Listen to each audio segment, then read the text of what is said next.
Om Namo Bhagavate Vasudevaya. Om Namo Bhagavate Vasudevaya. Om Namo Bhagavate Vasudevaya. Om Namo Bhagavate Vasudevaya. Om Namo Bhagavate Vasudevaya. Om Namo Bhagavate Vasudevaya.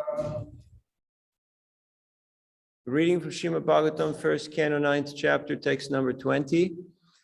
Yam manyase matule yam priyam mitram suritamam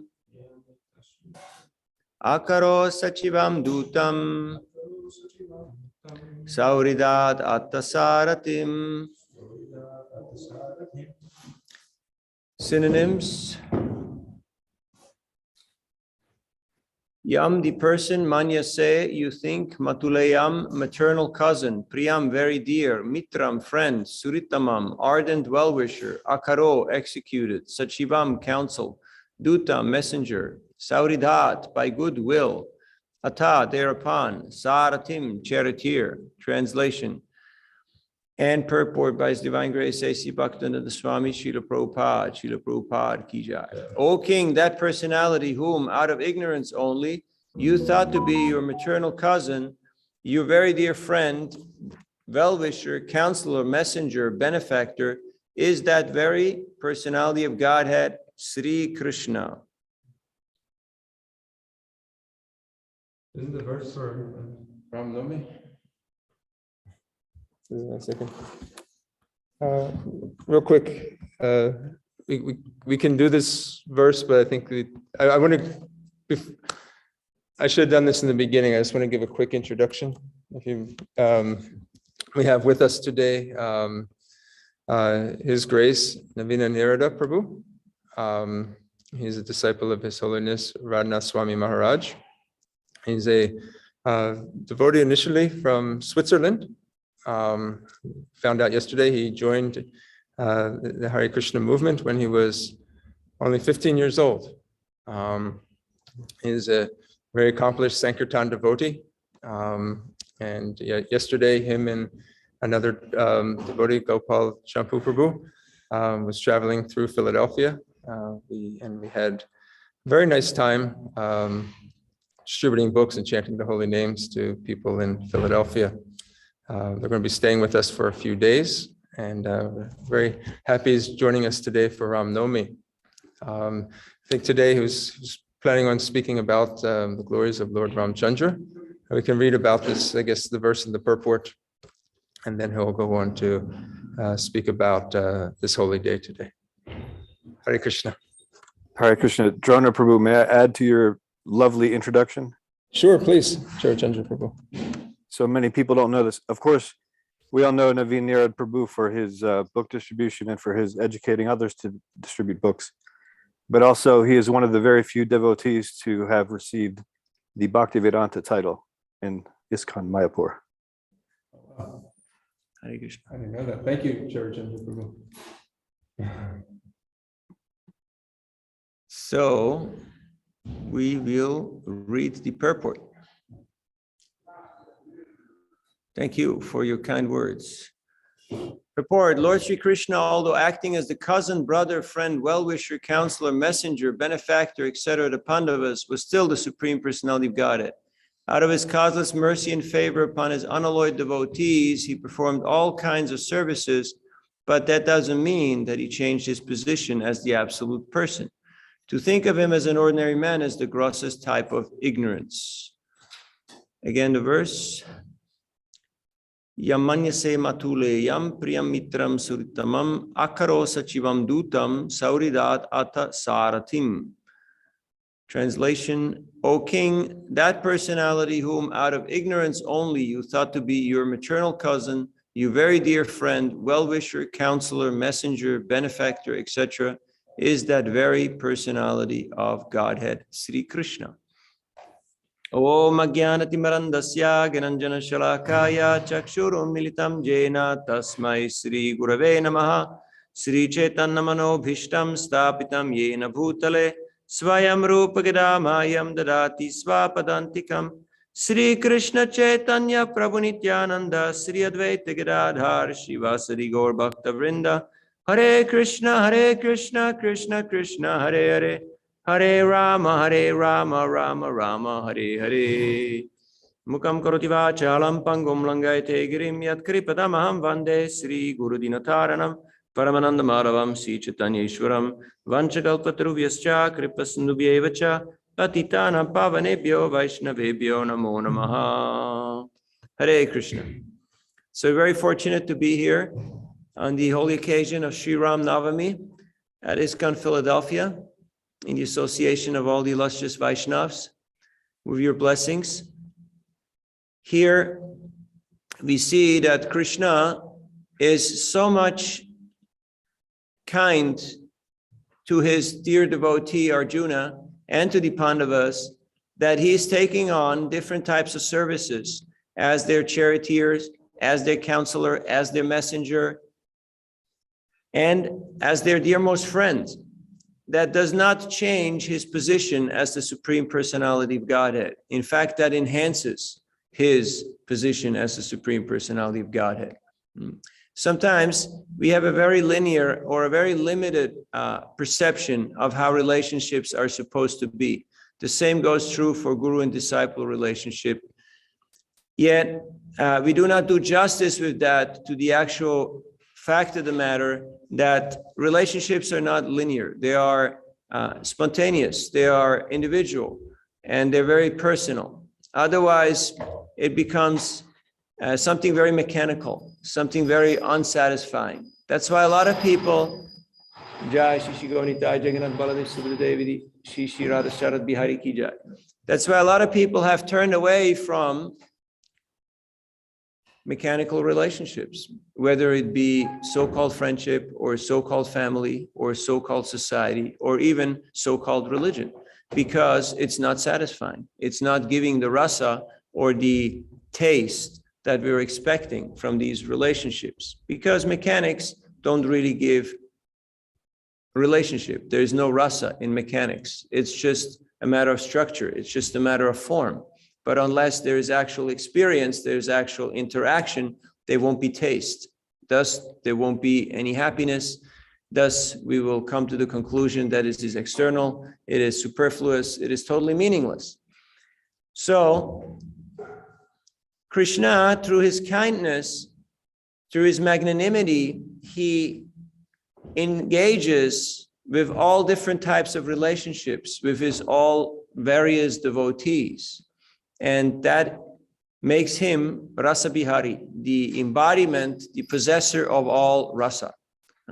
Thus, all kinds of flavors are inherent, they're embodied in Krishna's nature. But if we have a mechanical approach, then we will limit our understanding and our interaction with the Lord. We won't limit the Lord because the Lord is unlimited, but we will limit our perception and our appreciation of the Lord. So one time I was distributing books in San Francisco on Haight Street, right on Haight and Ashbury. At the stoplight, there was a sports car. And so I just went up to him and I showed him the books. And the person said immediately, I'm a Christian. And somehow, because I saw the license plate said Ben and Jerry. I said, God comes in many flavors. And immediately he started to smile.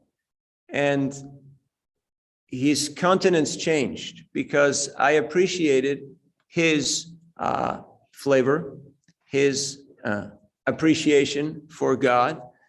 And so we had a discussion and he took books and he contributed $50 to the cause.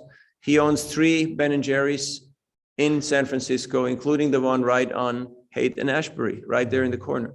And I have distributed thousands of books right in front of his store because people go there to take that selfie with the street sign, Haight Ashbury. So it's iconic. It's a historical spot.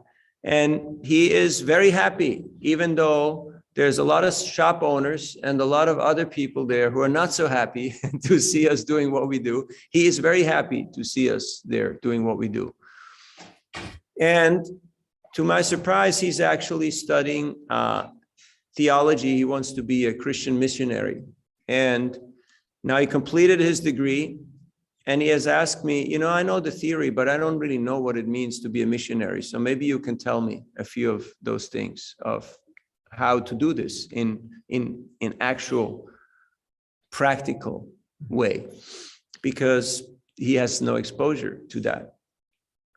So sometimes we have a mechanical approach to relationships and also to preaching, to outreach. And we think that if we just move X amount of product from here to there, and then our job is done. We've actually succeeded because we put the scores up on the board and the money is in the bank. Our donors paid up. And so we have been proven to the world that we're a successful church. Am I right or am I right? No, I'm wrong. Why? Because there's no real relationship. There's no real rasa. Nothing really happened except that some numbers were on the screen and some books moved from here to there and some money moved from there to here. Unless we actually understand that what it means to do ministry, to take care of people, to establish relationships. And that means we have to acknowledge that there's people of different mindsets, there's people of different interests, there's people of different needs and concerns. And if we acknowledge that and we are ready to engage in such a way, then our success will manifest. It will become more successful, our venture.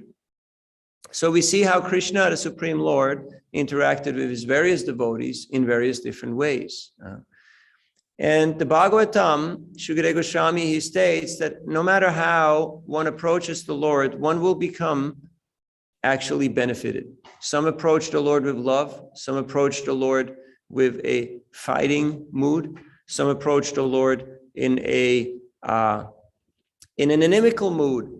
Yet still, everybody becomes benefited. Everybody gets Krishna's mercy one way or the other. Of course, for the devotee, a devotee wants to please the Lord. Therefore, Rupa Goswami says, Anyabilashita shunyam jnana karmadhyanavritam anukulyena krishnanu shilanam bhakti uttama. So it should be favorable, because otherwise, true devotees don't really count it as something very beneficial if it is unfavorable. Still, even people who come with a hostile and inimical mood, they will be benefited because that is the nature of Krishna's magnanimity. So, in a similar way with the spiritual master, of course, the predominant mood should be service, because Tadvidi pranipatena pariprashnena sevaya upadekshanti te jnanam jnaninas tattvadarshinaha. We should have a mood of humility, of service attitude, and a mood of being a student, of learning. Yet, after some time of going through the process of education, the spiritual master may agree to treat the disciple more as a friend. He may choose to do so, especially when the disciple becomes older and a little more trained. He may also take counsel from his disciple, which some people may think is very unusual or very unorthodox. How can the master take advice or instructions from the inferior, from the servant? Yet we know that a leader teaches by their own example, so they show how to actually be a proper leader. A king is as good as his counsel, as his ministers. President is as good as the advice that he's been getting, because one person cannot possibly know or do everything by themselves. Srila Prabhupada took counsel, and that's why he created the GBC. And he allowed them to organize, to manage the society, and very rarely would he veto. Very rarely would he change something that the GBC came up with. He may have added or subtracted, adjusted a couple of things, but in general, he went along with it because he understood that principle of Guru Parampara, that Tomorrow, it's your job. It's your service. So today, I'm here to train you, to empower you, to monitor you, and in full faith that this system of Guru Parampara actually works. It's an eternal system, and it's Krishna's system, and therefore it actually works. Another type of approach is autocracy, which means that we have one leader, and he is the absolute authority.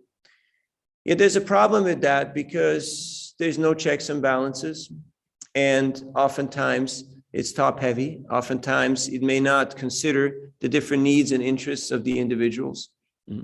So all the different isms have failed. No matter what the ism is, they have failed historically.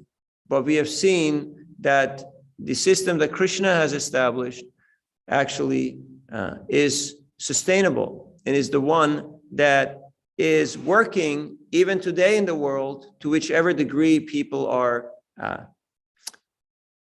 trying to emulate that system, they will have some form of success.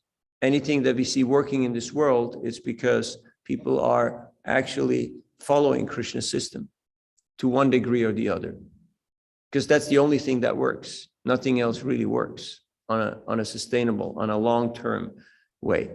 So Lord Ram, he appeared as the son of Maharaj Dasarat with his brothers, Bharat, Lakshman, and Shatrughna, and he showed to the living entities what it means to be a perfect living entity, what it means to be a perfect king, to be a perfect husband, a perfect brother, a perfect son.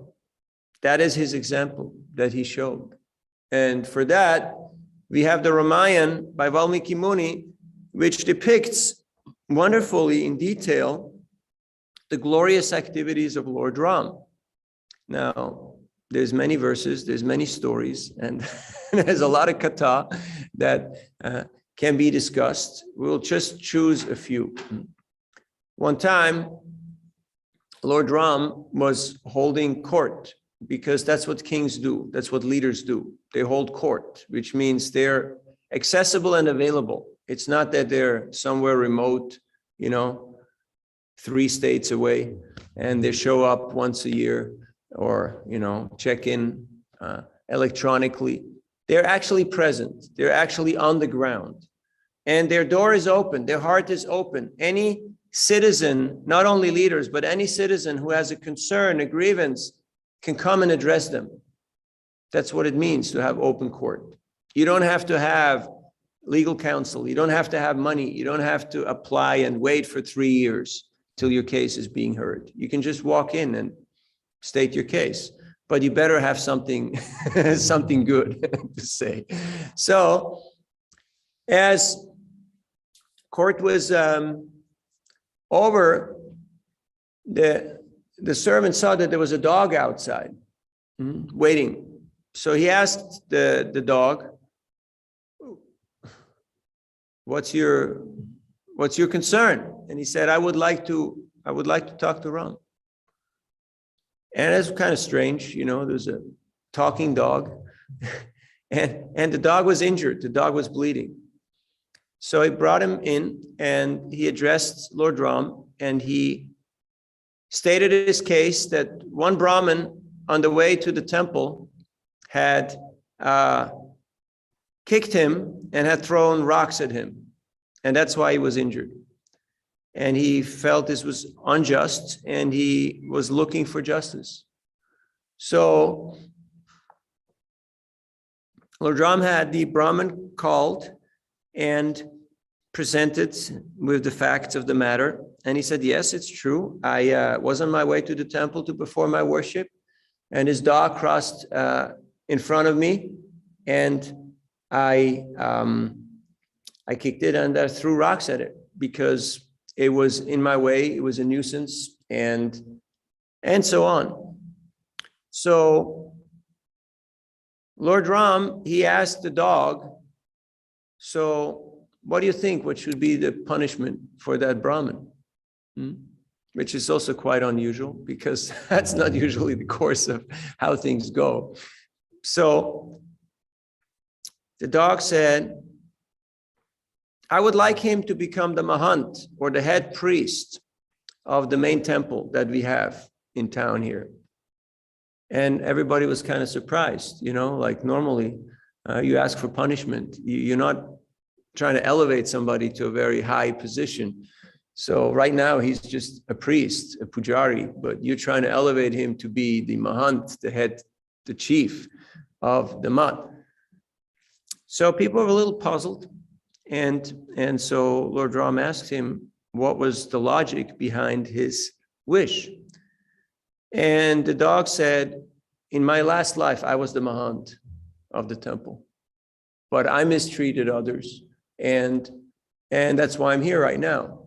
So, which of course, there are many lessons to the story. But I won't get into that because we're discussing Ram Lila today and I want to get too much sidetracked. But it shows that as leaders, we have to be careful because our actions have implications. There is more than just a legal implication. There are moral implications, social implications, interpersonal implications. And unless we're trained and we're aware of these, there will be repercussions. There will be negative impact. It says that a leader gets 1/6 of all the sinful and of all the pious credits of the people that are under his care. So that is one indicator why the health of nowadays leaders are not very good in the world, because people are not following Dharma. So a lot of sinful reactions are being accrued and will have to be suffered by those leaders who are in charge. Srila Prabhupada pointed out that our leaders in the Krishna consciousness movement should always ensure that the devotees are well taken care of and that they are following the principles of the Krishna consciousness movement and engaged properly in devotional service. In fact, I like to read a letter in this regards that Srila Prabhupada wrote. This is from a letter to Madhudvisha, Los Angeles, 12th of June, 1972. In fact, the duties of the GBC men are now to be just like the duties of the sannyasis. I want the GBC men should leave the management of the individual centers to the local presidents and concentrate themselves upon preaching work. They should be constantly traveling from one center to another center to see how the students are learning and to give whatever advice is necessary for improving the temple standards. In addition, the GBC men will open new centers, distribute literature, and they should always be traveling with a Sankirtan party to accompany them. So practically, there is no difference between the sannyasi duty and the GBC duty. This is from the letter Srila Prabhupada in 1972. Now we are in a very interesting phase of the Hare Krishna movement because more and more our movement is becoming established in many parts of the world. And so generally, when things become established, they become mechanized, they become institutionalized. So there's the tendency for better administration. And for that, there's a different mood, a different type of setup that is entering, where people think that if we have good administrators who are good at management, then everything will run smooth because we'll be efficient. We will make sure that everything works smooth. Yet oftentimes we see that if we do not adhere to the directives that are being given to us by our acharyas, then even though structurally our setup may improve, as far as actual effect goes, will become practically invisible, will become practically obsolete. So that's why it's important that we have these discussions, because Krishna is Bhava Grahi Janardhan. He's the one who absorbs, who extracts the essence, the bhava of the relationship with his devotees. So if we have a mechanical approach to relationships and to Krishna consciousness, if I just do 2 of these and 4 of that and 16 of that, everything will be fine. And then we ask ourselves, well, where's my taste? where is the juice? Why am I doing this? This is the exact reason why scores of people have left organized religion.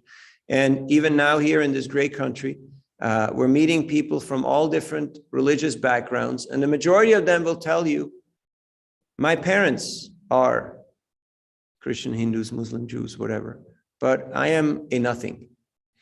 I always ask them, can you spell that for me? Or they will say, oh, my parents are from India. And what they imply is that I'm an American and I believe in Mickey Mouse and, Donald Duck and Lucky Luck and whoever else, our acharyas. And so I have a different worldview and a different lifestyle. And it is very unfortunate because you always wonder, you always question who dropped the ball, where did it go wrong? because every tradition has so much to offer. They all have so much content. There's so much there. Yet when people have a mechanical approach, usually things become very dry, very system oriented, and thus very, very unsatisfying. Because if you're looking for experience, you're looking for relationship. And that is not a matter of mechanics. That is not a matter of legalities. That is not a matter of structure.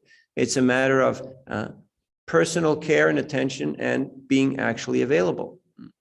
In a similar way, we have wonderful efforts of different groups and individuals to try to institute devotee care and to be more aware of what our members and what the public needs and how to fulfill those needs. At the same time, we have to understand that the mechanics of an organization are always first and foremost to protect and maintain the organization. And that can oftentimes go contrary to the interest of the individual and to the care and the relationships that the individual expects and would like to experience. So we have to be aware of these dynamics so that there can be balance, there can be a healthy tension between what needs to be done and what the individual would like to experience. Otherwise, if these two are at odds, then there will always be unhealthy tension and people will be dissatisfied on both sides. Lord Ram was so considerate. There was one devotee who would not eat or drink any water unless he had darshan of Lord Ram. That was his vow. So sometimes Lord Ram had to leave town. He had to leave Ayodhya because he's the king. So he has to go out. He can't just sit in the palace. He has to go out and give darshan to his citizens in different parts of the state and engage in dealings. So sometimes it would take him a week or more before he would come back. And that Brahmin would just fast. He would not eat, touch food or water for however long it took till his worshipful Lord was back and he had his darshan. So Lord Ram was so considerate, he was so kind to him that he had deities given to that Brahmin so that he could have darshan every day and he did not have to fast.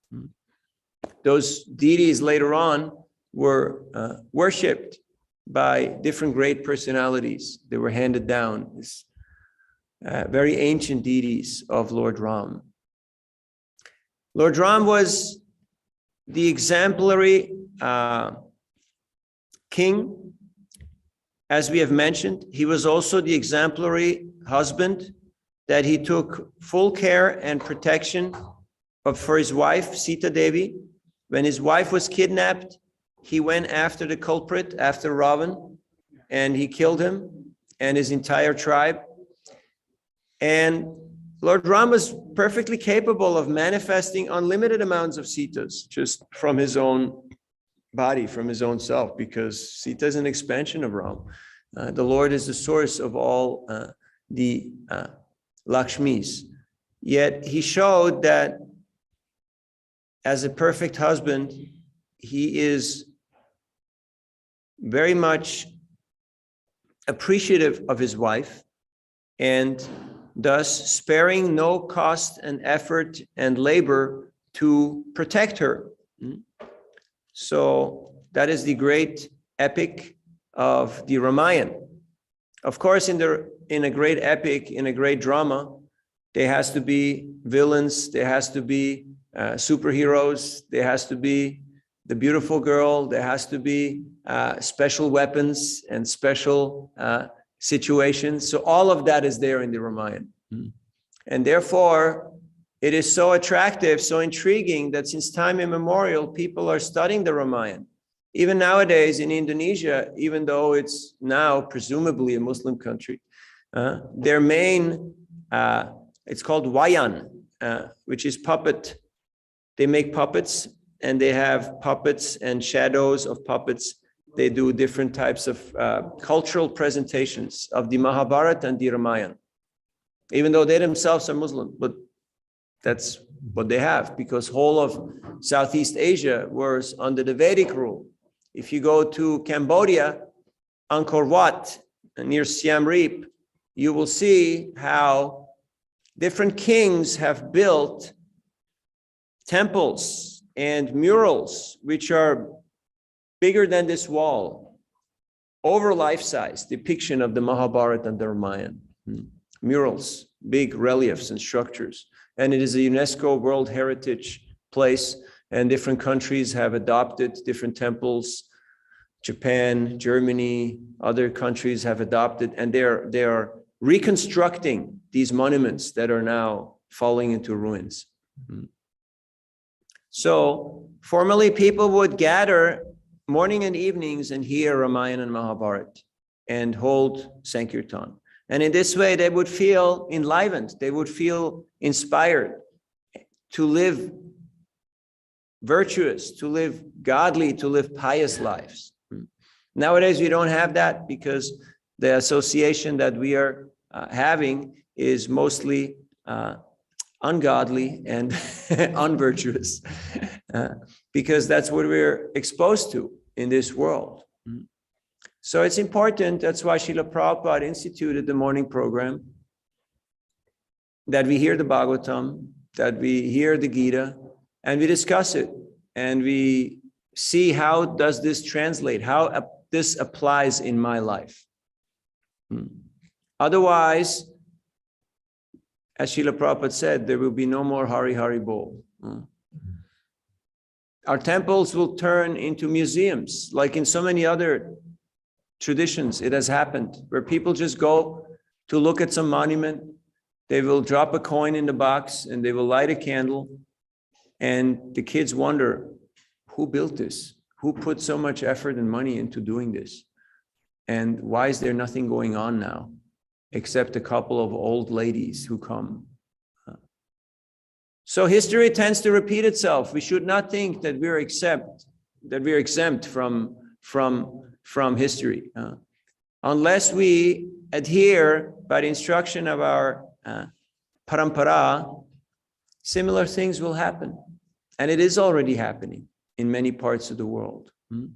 So we have to ensure that that vibrancy, that satisfying relationship is happening.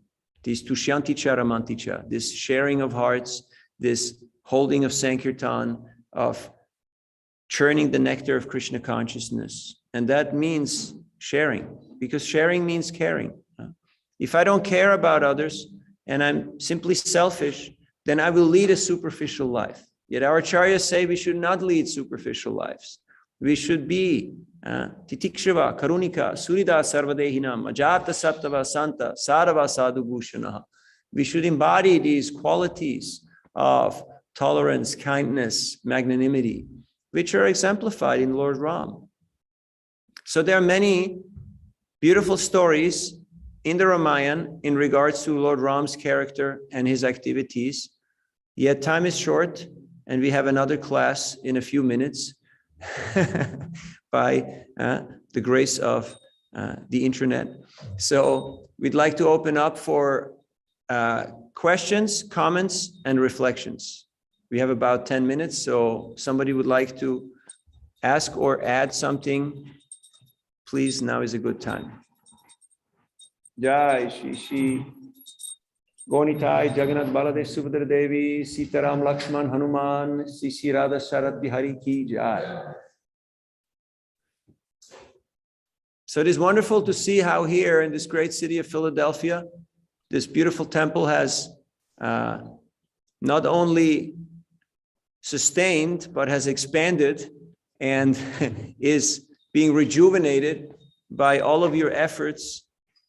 And there is so much potential. There are premier educational institutions here.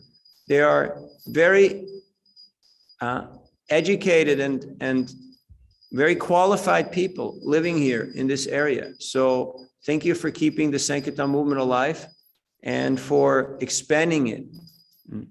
Hare Krishna. If you want to add something, you can unmute yourself and just speak out.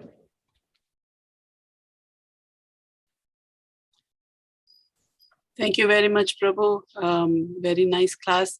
But I still would like to hear, in the very beginning of the class, you were talking about the dog and the lessons that could be learned. Please take a few minutes and just tell us what those lessons are. I think it's very important for us to. Thank you. First of all, that we should never, in the name of service, do disservice. That Brahmin wanted to go and do service in the temple, but in the name of service, he was doing disservice. He was thinking that I have the right to step on others because I am doing the good job. I'm doing the good work. And that can easily happen to anyone. So we should be mindful. Second of all, sometimes the situation is not palatable and we retaliate and we overshoot the target. The same thing happened to Dhruva, that his brother got killed and he went after the Yakshas and he started wiping out the entire race till his superior had to step in and say, whoa, whoa, whoa, cool down, okay? Don't get too excited here. This is out of proportions. So sometimes something happens in our life, but we blow it out of proportions and we just go after that person or anybody and everybody just to express our anger. So we should never allow these lower tendencies, lust, anger, greed, illusion, madness, to affect us and to persuade us. It's natural, we're human, so we have human emotions, that is natural. But especially as leaders, we have to be in control of our emotions so we can be exemplary and show others what is the proper course of action. Also, that justice was admitted in timely, swift, and adequate way.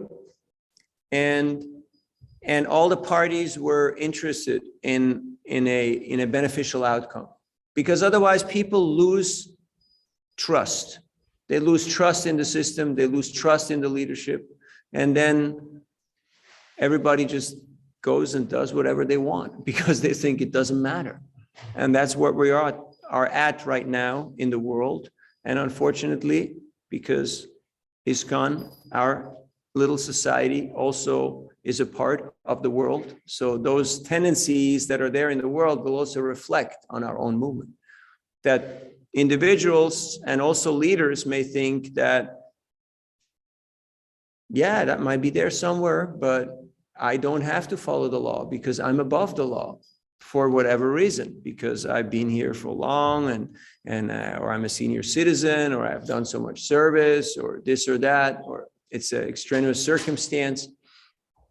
So we should be mindful of that. Otherwise, we fall into this trap and we will get undue reaction, which may stifle our bhakti, may delay our progress.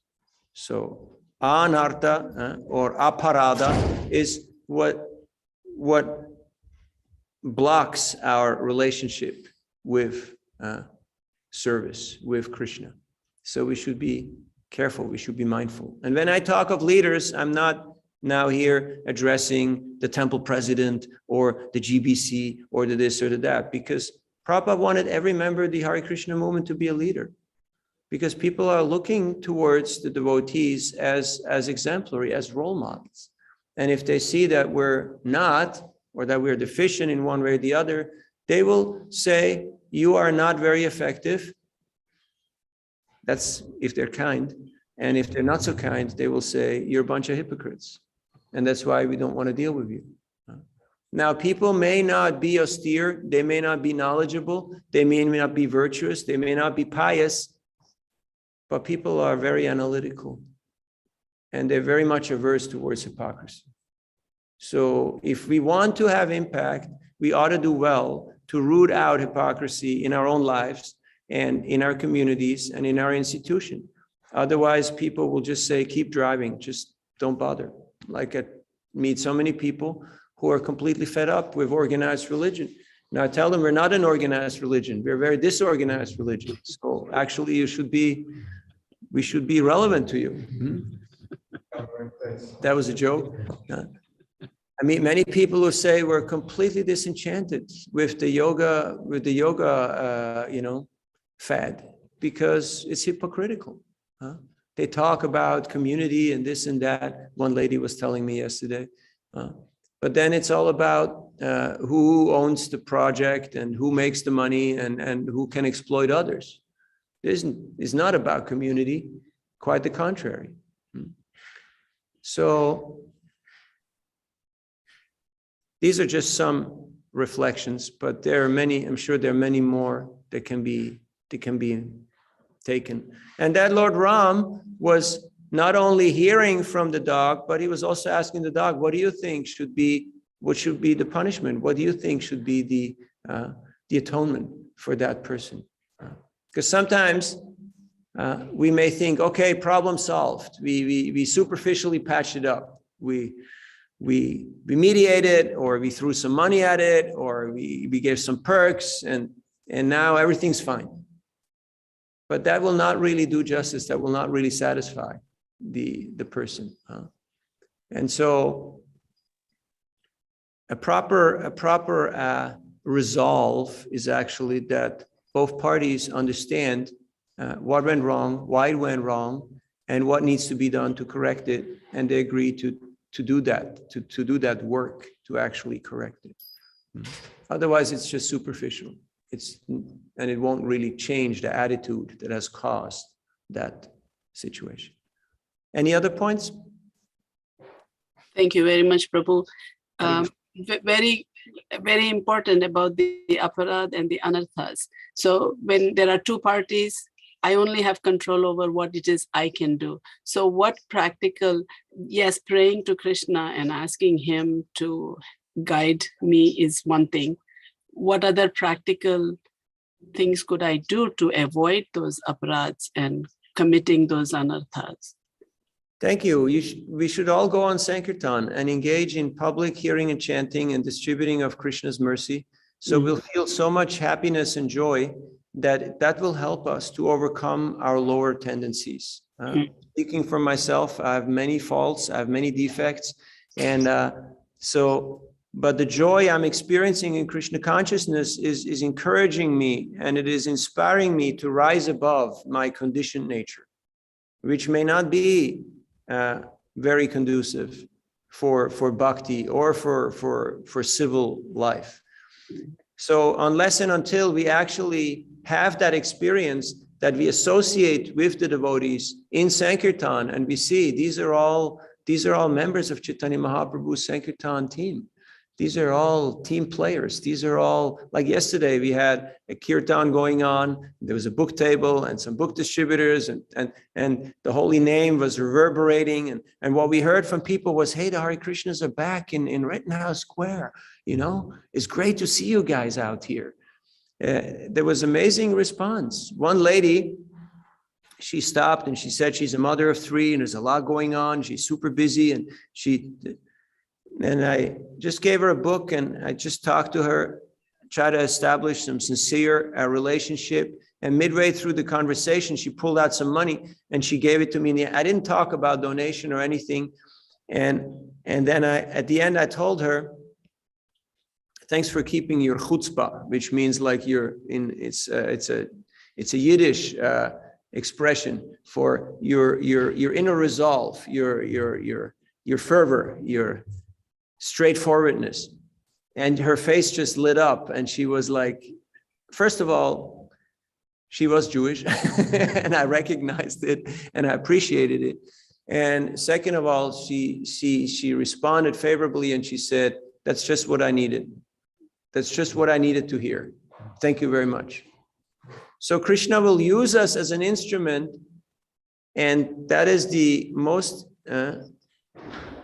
bhakti is the greatest form of intimacy. If we want to become intimate with the Lord, we become his instrument. And in this way, we'll experience that unity, that intimacy with Krishna. It is very satisfying. And then we will see how everybody actually is open to bhakti, and they're all favorable in one way or the other. Even those who may mock us, or those who may make fun of the devotees or imitate them, because imitation is the greatest form of praise. One time, my older brother, for a school function, he dressed up as a Hare Krishna, and just as a joke. But there was a point to it, so I appreciated it. He made the effort. He made the effort. So I wish you all a happy Ram Navami. We'll have a great festival here at the temple later on today, and there will be much more Ram Katha.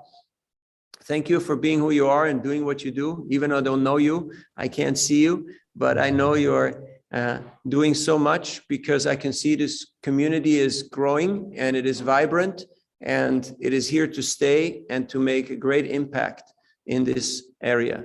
Thank you very much. Shri Sitaram Lakshman Hanuman ki jai, Sri Ram Navami ki jai, Srila Prabhupada ki jai, Grantarat Srimad Bhagavatam ki jai, Nitai Gaur Premanandi, Hari Hari Bol. Panchakalpadrubhyascha Kripasindubhyeva Patitanam Pavanebhyo Vaishnavebhyo Namo Namaha. Hare Krishna. See you all soon. Bhagavad Prabhupada.